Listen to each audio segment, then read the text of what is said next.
Let's say you fancy a Golf, but it's not going to be quite big enough for your family. Well, Volkswagen has the answer in the form of the Golf Sportsvan, or Golf SV for short. It's based on the Golf chassis, only it's about that much longer than the Golf, and so there we go, you've got a lot more knee room.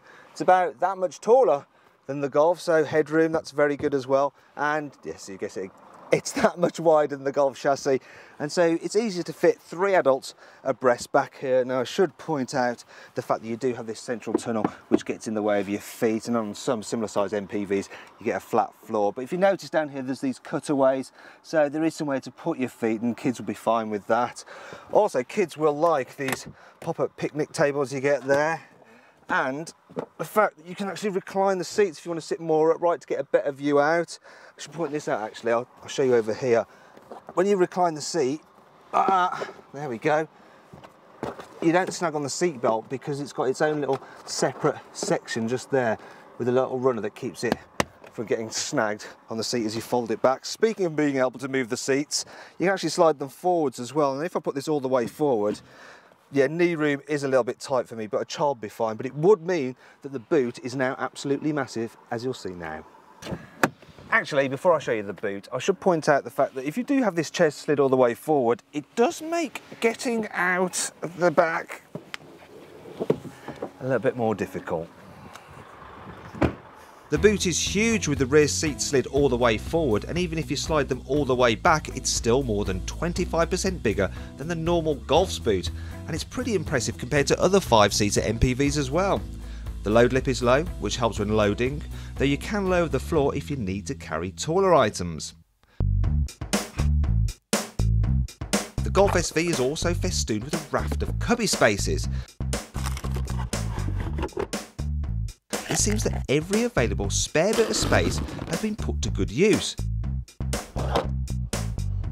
Even the door bins have been widened over those in the normal Golf.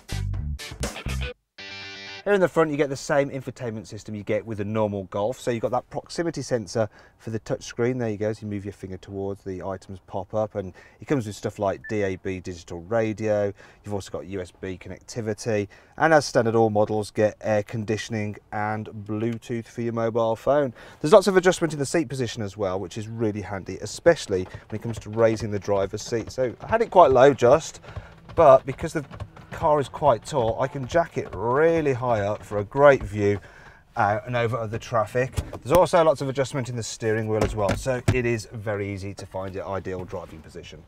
The Golf SV is available with a wide choice of turbo petrol and turbo diesel engines. However, it's the diesels with their low down pulling power and impressive economy which suit the MPV best.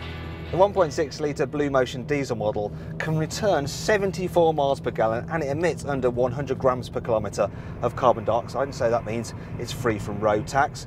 However, I don't reckon you should get that if you're going to regularly be driving this car fully loaded. You want the more punchy 2 litre diesel because it does feel noticeably swifter, especially on the motorway for overtaking, and it'll still do 60 miles per gallon. And if you want an automatic, then that's no problem either. The DSG dual clutch auto is great when you've got it in auto mode, and it lets you change gears yourself if you want to using these steering wheel mounted paddles.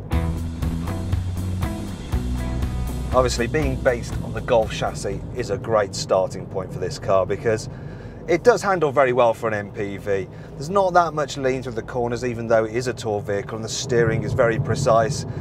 That said, if you wanted to feel a bit more sporty, you could go for the GT model, and that has slightly stiffer suspension, although I should warn you that it does make the ride a little bit more bumpy. And if you do want the GT model because of its extra kit, but you want a compliant ride, then you should probably go for the adaptive dampers, because for 800 quid they come with a comfort mode, and it does make the car glide a bit better over bumps.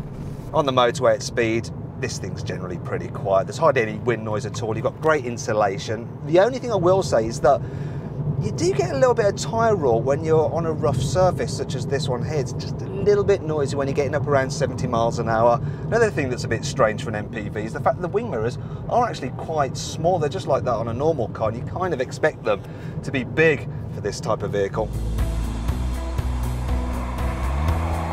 Then there's the fact that if you want to use your Golf SV as a van, it's not as good as a Ford C-Max, as you can't remove the rear seats. In In fact, this 5-seater MPV can't quite match the total load-lugging capacity of many of its rivals. What's more, it's rather bland to look at compared to the more cavernous, yet infinitely more stylish C4 Picasso. And while the Golf SV's interior is well made, it just lacks the panache of the Citroen. It's also slightly more expensive to buy than that car too, but then the Golf SV does have that more desirable VW badge. And when you come to sell it on, you should be able to get a bit more money for it. But if you want a 5-seater MPV with rear seats that you can remove, then you want to check out our review of the Ford C-Max by clicking up there. If you want to see the 5-seater MPV with the most style, then you want to check out our review of the Citroen C4 Picasso by clicking down there. If you click down there, you can watch our very latest video review. If you click up there on our logo, you can subscribe to the Carbuyer YouTube channel.